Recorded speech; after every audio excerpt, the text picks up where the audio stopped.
Hey guys, Colbert here. Welcome to another Racial Legends video.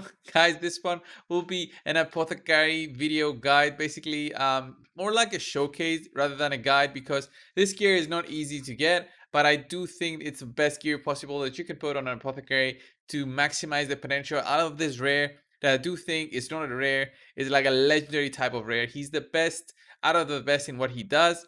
And with this gear that I have on him, and you're gonna see why, he's just fantastic. Guys, Apothecary is a high elf support champion. I put him on with a speed set and a relentless set. He's got over 10,000 reviews. I think that's the most reviews on a champion within the game. I don't know. Prove me wrong down in the comments. But yeah, he deserves like over 4 in all areas. Quickly gonna check. Yeah, he gets over 4, almost a 5 in all areas. He definitely deserves it. Even the clan boss arena, everywhere, guys. When you get him, it really changes an account from being, you know, early game to actually going into the mid game just because of Apothecary. So we've got a speed set and a relentless set on him, and I'm gonna explain the gearing on him right now. Let's go over and see the total amount of stats. So I've got a 38,000 health, which is very, very good. A 2.6k defense. That's kind of low, but for what we're using him for, that's okay. I mean, it's not a clan boss setup, so I don't need over 3,500 defense. So I went for critical raid gloves instead, so 105% crit there. Some critical damage, I didn't try to get any critical damage.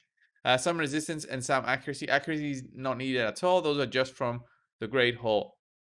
So the most important thing about Apothecary is having him a bit tanky so he can take a few hits if need be, like if he's in a weak affinity dungeon like the Fire Knight dungeon at stage 20, or whenever he gets hit from some AoE, he needs to have some good amount of health, so that he doesn't go to heal himself all the time and actually goes and heals his allies most of the time, who might be, more damage dealers instead of tankier, and they need the heals more than him. So 105% crit, I'm going to explain why in a bit. So critical rate on the gloves, defense percentage on chest, and speed on the boots. The relentless set is just crazy good on him. You're gonna see why. And then guys, we've got the new set in there. So ring, amulet, banner. You can only get this from the 3v3 arena once you reach silver and gold, by the way. And this three accessories, basically when they go together, you get the maximum amount of chance to prevent skill cooldown. So it's not 5%. I think the maximum is 15% or 12%. Can't remember exactly. I think it's 15%. So it's the maximum amount you can have when you have 3 refresh gear on it. So basically you prevent the skill going on cooldown, and when also relentless set comes in, it's just insane how good this set is on Apothecary. Of course, I have him fully maxed out, so he's got a 3-hit A1, which is great in all areas. Then that A2 with the 2 turns cooldown, guys, can crit. That heal can crit, and it heals the ally based on their HP. So if the ally has 10,000 HP, it's going to heal them by 35% of their HP. And this is then changed depending on if you've got books in the skill, if you got the masteries that increase your healing, but also if you've got the critical rate. So if you've got 100% critical rate, then this heal will crit and basically do 50% more healing than usual. And this does not take into account any critical damage, so that's why we didn't have any critical damage at all on Apothecary, because it doesn't matter. It doesn't affect this heal at all. You just need to crit, basically. So 100% crit, it's enough. And then we've got Boon of Speed, his bread and butter skill in terms of a turn meter manipulation. He gives a speed buff to everyone, and then he increases their turn meter by 15% with 3 turn cooldown. This is so low, and at almost 250 speed, guys, he's going twice, even 3 times versus the enemy waves. He keeps boosting everyone when this gets reset, when he gets extra turns. It's just insane how good this kind of gear and build is on Apothecary. And then of course he also has an aura that gives 21% defense on everyone. If you do if you do need him to be there in the lead, but usually at least for my runs, I don't need him. So of course Masteries, I have him still with the Giant Slayer setup right here from when I was using him in the clan boss. So Giant Slayer, we also have Kill Streak right here. Ideally, if you're not using it anymore for any of the dungeons, you might even go for defense here, but it's not really needed. Giant Slayer is still good. Even if you get like a couple of hits on a boss, you get the Giant Slayer proccing, you do some more damage. And of course, what really important is also to have the support tree right here. Get the additional healing from these two masteries right here. And of course, lasting gifts to get that speed buff on a 3 turns duration. So 3 turns cooldown, 3 turns duration means you can keep having it on everyone forever throughout, the dungeons or the clan boss. So it's another great mastery to have. Of course, Lord of Steel to give me that extra bit of speed, because I used to have him in all speed sets. He doesn't need it though. And I didn't have Arcane Celerity. By the way, not Arcane Celerity. I didn't have Rapid Response before because I was using him on the clan boss. But if you're not using him on the clan boss, you don't care about his turn meter. So you can use this, and instead, when his buffs expire, he's gonna gain some turn meter, like 10% at a 30% chance. That's it in terms of masteries, guys. Quickly, let's go and showcase him where he shines the most. And of course, it's going to be the dungeon. I'm going to show the campaign to you guys. So guys, before we get to the video, of course, I've got the giveaway going. This is day 11 of the giveaways. So from yesterday's video, let's quickly check that out, guys. It was a 2-man faction wars team. Check it out if you haven't already. It's a really nice video showcasing Sal and Shield Guard doing stage 21 of the faction wars. Just two champions needed, and it's so cool because those are very easy champions to get, free to play for everyone.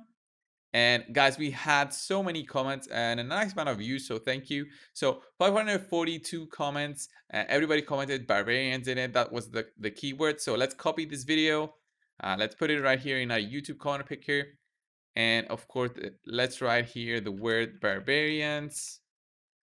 Get YouTube comments. We should have at least 500, guys. Let's see if you guys learned. Yeah, 503. That's a very nice amount. So guys, for this video, for today's video, of course, the word is going to be Apothecary. That's it. Let's get our winner for today. Let's open up a notepad.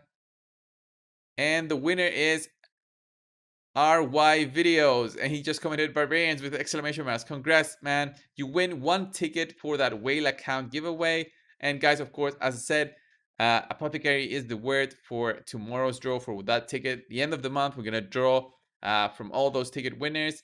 One winner is gonna actually get the whale account. So good luck, guys. Let's get on with the video. This team will be going against stage 20 of the Fire Knight. Usually my team is comprised of Lysandra there instead of Apothecary, and that team does about 1 minute 10 to 1 minute 35.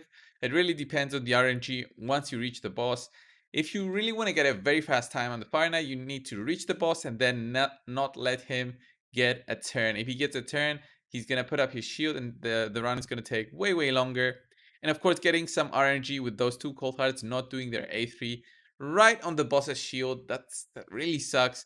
I wish we could edit their A3 and then say, okay, do it only when the shield is down. I wish we could do that. So our eyes need to be on Apothecary and his gearing. Let's see when he gets those extra turns, when he gets those refresh procs. He's got the maximum amount of gear possible for this build to work. So we're really looking to see those procs going. So 13 seconds to wave 2. So far, he hasn't gotten anything. At least let's get it on the boss. So now, there we go. Speed boost. We're clearing this very quickly, by the way. There we go. 37 seconds to reach the boss. I think that's like a record time for me. There we go. You see that cooldown refresh. There we go. I think we're gonna have Heart Seekers going. There it is. 54 seconds, and we already had like the perfect run. I think this is gonna be the perfect run. Although Apothecary hasn't got so many procs. There we go. Everybody else is also getting procs. My Zavia, my my Venus, and my Cubidus both have. I jinxed it. Both have Relentless sets. There we go. There's the Relentless set proc. I actually jinxed it, guys. And the boss managed to get an extra turn. There it is, 1 minute 20 instead of my usual 1 minute 10. Of course, this best time is when the boss was bugged. Let's go and do another run here and see how it does on the second time. Let's see if we get some lucky procs. So Relentless set is so good on every champion. I already did a video this week about the set and how good it is. And I really think if you can compete in those tournaments, you should try every single time, because these sets really are game changing in terms of how much utility they bring to your team, how many more builds they open up, and how much faster your runs can be when you've got them with those sets.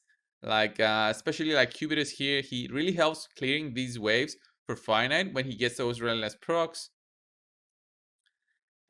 Even Venus right there gets those relentless procs, and it's just great. 40 seconds to reach the boss. Again, very good time, very solid there. The 3-hit there um, from Apothecary is just fantastic. There we go. Weekend defense down. We should get another Cold Hearts A3 right here. There we go. So 1 minute 3 seconds. Are we gonna do a minute 10 maybe? I think that's gonna be my best time. Let's see. 165k crits there from Kudos. We get those decreased cooldowns from Apothecary, just boosting everyone. And there's the final Cold Heart, a minute 19. So very, very solid times out of everyone right here. And Apothecary doing a bit of damage. We got a shield set right there. HP critical damage. That's not a good set. So those were the fantastic rounds, guys. Of course, you can still go with that set in arena as well, but it's gonna limit you in terms of speed. In arena, you're going for the speed, like you're trying to get as much speed as possible. So for arena, I would suggest, guys, go with speed or divine speed sets if you've got them. But for dungeons, try out the relentless speed and refresh if you can. It's just gonna be so funny for you guys to experience it. It makes your dungeon runs so much quicker. So guys, thanks a lot for watching. Where's my Apothecary? Say goodbye, Apothecary. Thanks a lot, guys, for watching this video. Subscribe if you haven't already, and I'll see you in the next one. See ya.